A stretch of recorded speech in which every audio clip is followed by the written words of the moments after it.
Welcome to Real Gardens, where each week we're out in the garden, sharing in all the hard work with our group of amateur gardeners. This week, Carol Klein is up to her knees in mud with police officers Adrian and Debbie.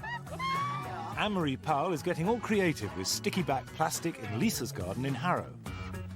And I'm running around with Bryony, bringing a little bit of Versailles to her Norfolk garden.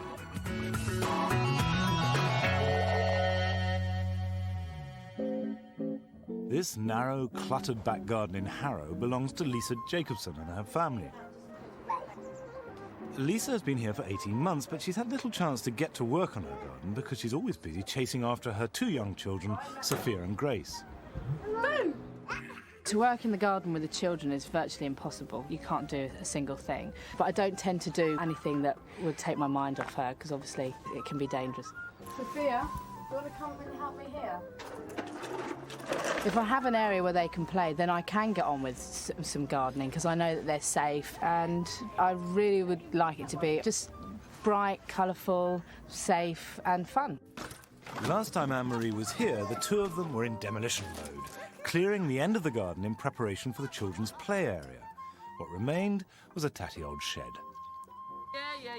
While we've been away, Lisa and her sister Suzanne have been busy, clearing the junk from the garden to the dump and attempting to move the shed.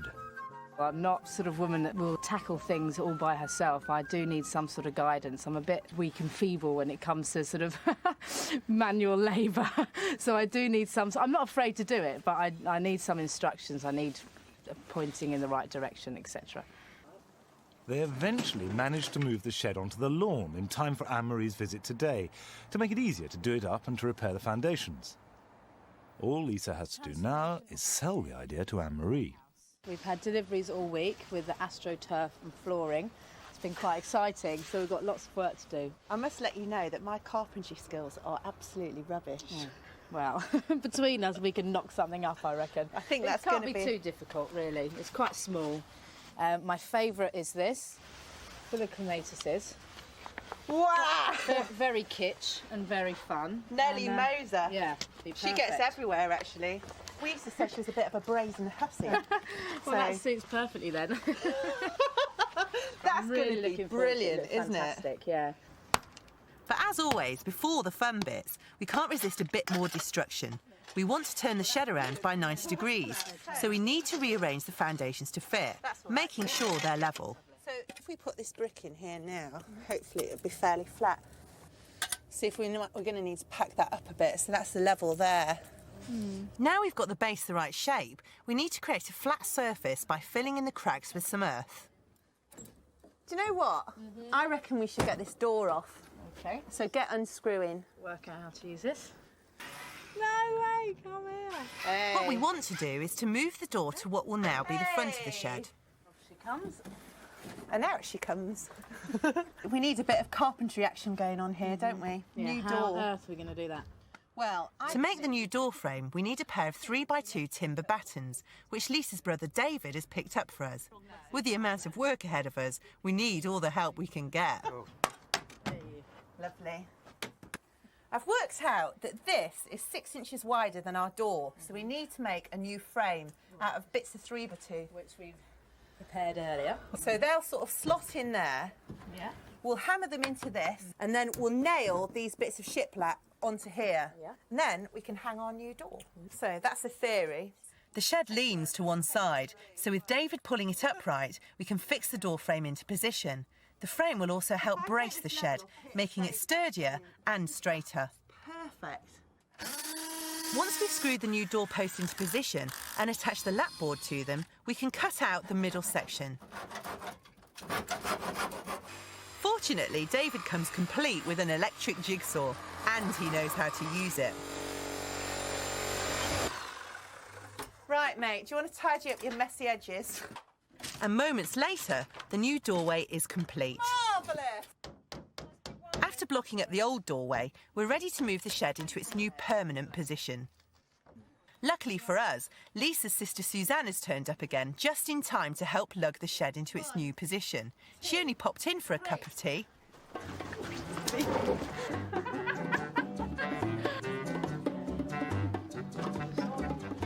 So, It's bend the knees, not the back. You're right, Lisa. Let me out, help! Yeah. That's it, beautiful. Right, got a job. You see these panels here? We need to cut out some marine ply all the way over there and then line it with those clematis sticky back panels that you've got. So I've drawn out the side here and there's these two panels here. Yep. So you need to measure it and then cut it down to size. Okay. Me and Dave are going to get on the roof and sort that out. Lovely. All right. Okay. The marine ply panels will give us the flat surface we need for the sticky back plastic. It's 42 inches. This astroturf is fab. It doesn't matter if it gets wet, and it comes in a range of funky colours. It's not cheap and it can be hard to get. We got ours mail order from a sports equipment supplier.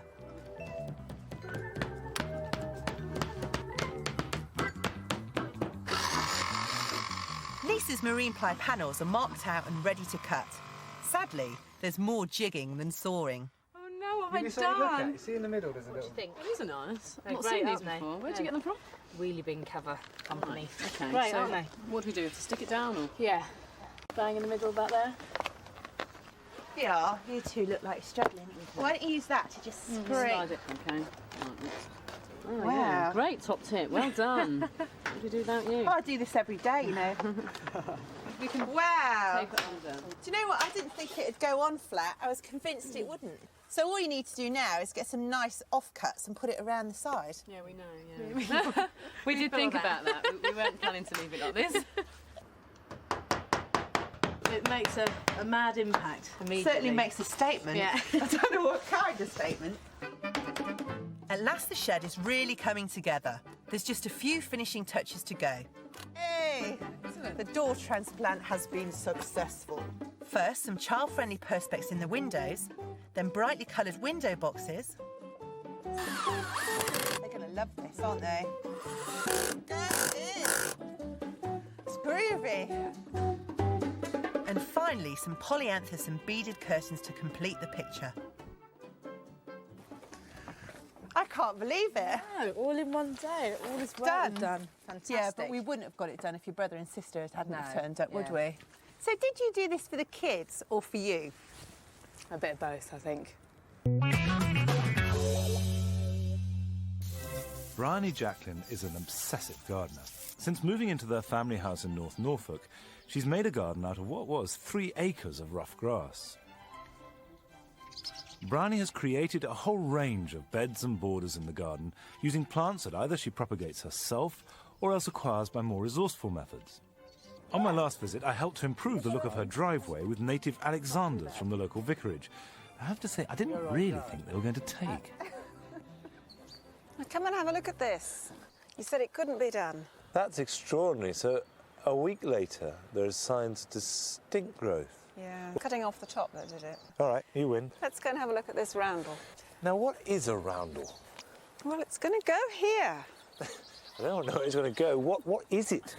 Oh, well, for you non-visual people, I've got a plan. I am not a non-visual person. God, you know how to ruin someone. Now, which bit is the actual roundel? Just this bit. This is kind of phase 1, which is the backdrop to it. And I've completed this, which is a dogwood hedge. And then this is there's a focal point right at the end, which is a wild cherry. And these are wildflower beds, which we're going to come back to another time. So for today, I just want to mark the whole lot out and take out the central bed. I'm not going to ask you to dig it all. I know you have this idea as this bloke who comes once a week to do the digging. If only. Right, so we measure it out with this, do we? Make a big compass. We're using a cane to mark the centre of the circular bed, which, according to Bryony, should measure 6 foot across. Have you thought about this long and hard? For 2 whole years, Really? I've been mulling this one over. So 6 foot. 1, I'll get some 2, canes. 3, 4, 5, 6. Now, my feet are exactly a foot long. I bet. So that is 6 foot dead there. Actually, Monty, that makes that 12. Oh, yeah. Oh, well. 1. I never could count. Well, with Bryony keeping a watchful eye on my counting, we can mark out the widths of the alternating beds and pathways. 3 and a bit. bet you were good at ballet as well. Couldn't you tell? Brownie's ideas have been inspired by the historic gardens of European country houses dating back to the 16th century. So we're actually bringing our own bit of Versailles to Norfolk. Even though it may not look as I'm exerting myself. Voila. So you walk in here, walk round here. Well, go like this, you see. Do we have to trot? It's running. It's a running It's a garden. little running okay. action. Well, that works all right. Now, all we have to do is lift the turf. Luckily for us, Brownie's son Christopher is home from school. You want a hand? Yeah. If you're willing, put this. Cutting the turf by hand is harder work than hiring in a machine to do it, but it's cheaper and far more accurate. So you'll keep these and stack them face to face, Yeah. like that, in a big stack. And in a couple of years, you just slice down it. It makes lovely potting compost. Yeah, you just need somewhere out of the way where you can forget about them. As the grass is slowly replaced by the bare earth underneath, Brownie's design starts to become more apparent. Many hands make light work, and it's not long before we're ready to bring on the box cuttings that Brownie has propagated for the centre bed. Okay, what sort of spacing? Well, I'd quite like this kind of staggered. Right, so we're looking at what, 9-inch or 6-inch Oh, spacing? it's 6. Okay, about like We've that. got plenty to go at. Okay. Like that? Perfect. Right. And this in the middle? Yeah, he's going to go into a cone when he's a big boy. Okay, yeah. Now, are these sempervirens or sempervirens? Sempervirens. So they're going to get quite bushy. Yeah, how high do you want them to be? Oh, about 12, 15 inches. So it's a nice, thick, So, architectural little hedge. yeah, I mean, it's going to need clipping quite a lot, isn't it? to Well, keep it'll be it a that twice a strong? year job, yeah. Make more work for yourself. I don't believe in low-maintenance gardening. It's fun. It's a good way to keep fit. That's as much as we can do to the roundel at the moment, because the plants for the surrounding beds are still in their seed trays and won't be ready till May. Now, these are some of the things I'm going to put in the roundel, and they're just about ready for pricking off. Oh, they are tiny though, aren't they? So it's a mega production here to cover that surface What's area. this? This is clary. This isn't ready. It isn't actually. It hasn't got true leaves, has it? No. Most seedlings shouldn't be pricked out until they've got 2 pairs of leaves. Hang on. And these little ones, This is calamint. tiny. But ready. Yeah, but ready, okay. And here, which you have prepared dutifully, is a seed tray, and we'll just prick these out. Yeah. What do you use for pricking? A little paintbrush. I use my knife. Well, I just cut the roots off with that. Well, oh, look at the roots on that. Tiny, but perfectly good roots. So we're just taking these, holding them by the leaf, gently easing them in, nice and deep, and don't firm them in. That's the crucial thing, isn't it? Now, this compost has got a bit of sharp sand in it, hasn't Yeah, it? and a bit of grit added as Yeah. well. You don't add any nutrients at all at this stage? No. This is the one job that my mother still helps me with, and it's lovely. We can spend an afternoon together. You need a radio programme, you need the rain beating down outside, and more delicate fingers than I've got. Now, will you prick all these out? Well, I think I'm going to need a couple of hundred, so I will, because there are bound to be some losses along the way. And these are perennials, so I'm looking for, early start, so they'll flower this year. That's an awful lot of seed trays with composting. Yeah, well, you only buy them once, seed trays, and I'm very lucky that compost is always a birthday present, just at the right time of year. It's your birthday on Saturday, isn't it? Yeah. All right, we'll just wait there for a moment.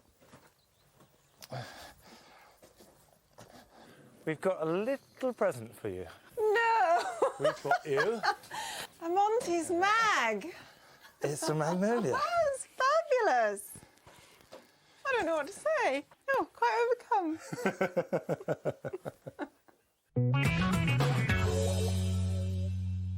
After the break, Carol is back in Devon, wading about in rubber with Adrian and Debbie.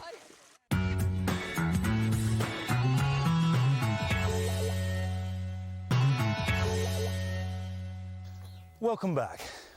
If you've got a young tree in the garden, it's really important to clear all growth around it. Now, one way of doing that is, of course, to spray with a weed killer, but I don't use weed killers, and there's just as an effective method, what you need to do is take the turf out around it. Just lift it off. Careful you don't chop through the tree. To a reasonable way all round it. Clear it of all weeds. The bare soil means that all the rain and the goodness is going to go into that tree and it's going to grow twice as fast as a result. But if you leave it bare soil, the weeds will start growing again, the grass will grow in, and you're back to square one. So what I do is use a suppressing mat, which you can buy from any garden centre, but don't use black polythene, because that will stop the weeds all right, but it will also stop the water going through. Whatever you put down must be porous.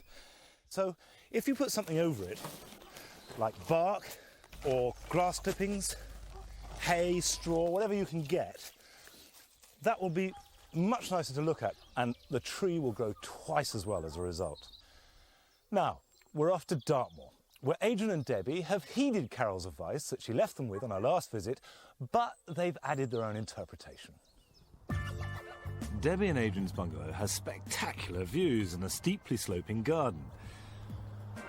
They both lead very busy lives in the police force, so gardening comes as a welcome relief to the couple, who spend as much time as they can outdoors. Okay, I'm going to try and save it. On her last visit, Carol discovered that their main bed had been planted up in cheap job lots. She came across nearly 30 of Adrian's favourite shrubs, buddleia. So she completely redesigned the 50-foot bed with a planting plan. They only got as far as replanting about a 16th of the bed, but they promised Carol they'd strip the rest of it out and have it replanted before her next visit.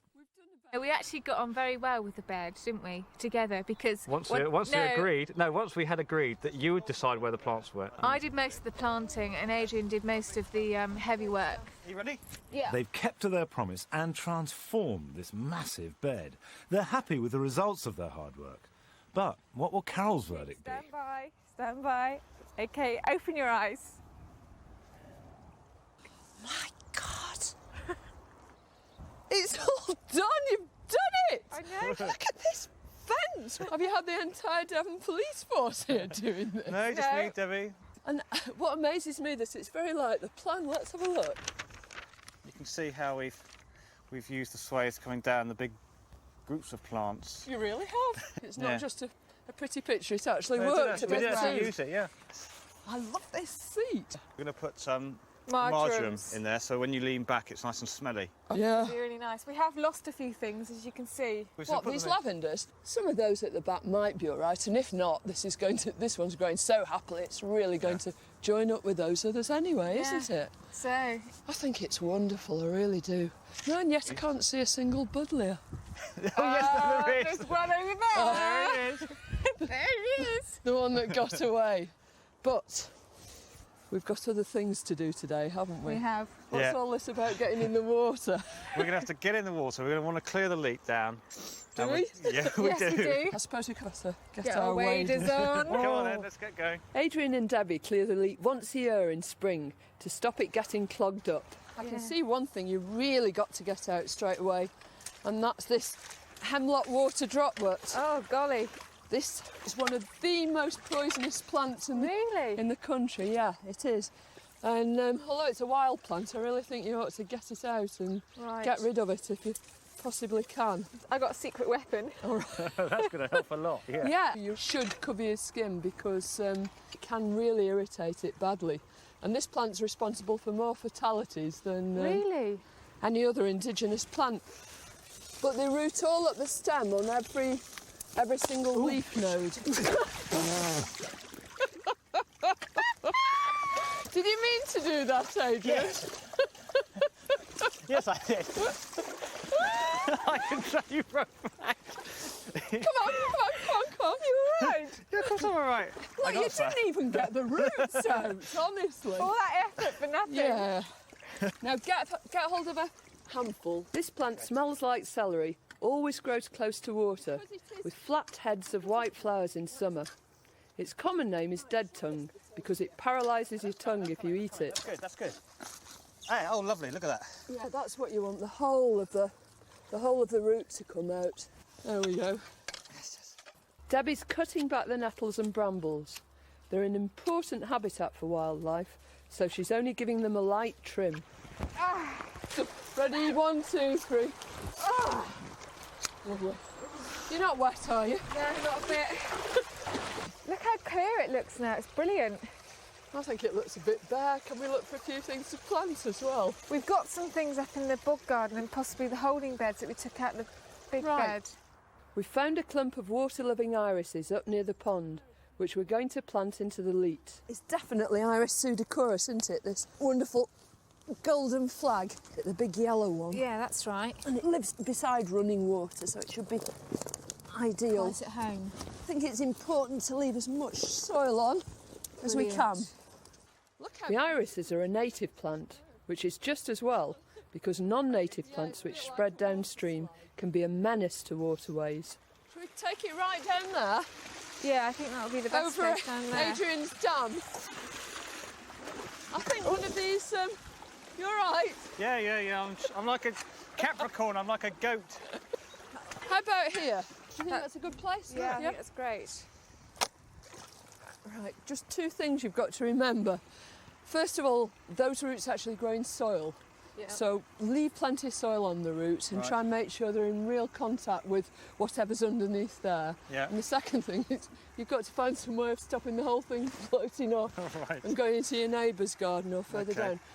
Now, don't you think if you just nestle it in? Yeah, and then push it right down. Oh, it looks like it's been there forever, look. We're using some heavy stones to lodge the irises in place. They should grow to form a big clump, and they'll flower in late May to early June. Next, Adrian and Debbie want to improve the look of their Devon bank with some wildflowers. Well, we've got all those primroses we dug up a couple of weeks ago. We've got those in the holding bed, so they'll be good. I've got some packets of wildflower seeds. Yeah. I thought maybe we could scratch them into the surface and let them self-seed. Well, you could try, but I think you might find that there's a bit too much competition from all this rough grass and everything. I think you might be better off with those little wildflower plugs you can get from a specialist nursery. Right. But with a bit of luck, we might find enough stuff in your own garden. Adrian and Debbie's woodland area has lots of suitable meadow flowers, so Debbie and I are digging for some purslane and forget-me-nots. Meanwhile, Adrian raids his holding beds for some primroses. With our amphibious wheelbarrow stuffed with plants, we form a human chain and plant up our Devon bank. Since these are all wildflowers, they won't need any feeding. That looks lovely. Lovely, right in the water. Right, pretty damn good, eh? Yeah. Pretty good. So how often should I stream this, Carol? Well, I think because these are all early flowering subjects, you stream just once in kind of late August. Right. And that way you'll help distribute the seed too. Wonderful. And before you know it, the whole bank will just be a mass of wildflowers. Lovely. Good stuff. Yeah, I look forward to that. That's it for this week. Next week, Carol will be roping in all Diana's family to help them blitz her vegetable patch before it gets too late. Anne-Marie is going to be walking the plank with Mike and Alison in the bog garden, and I'm here in the pond with Bryony, helping to protect her plants from predators. I'll see you then. Bye-bye.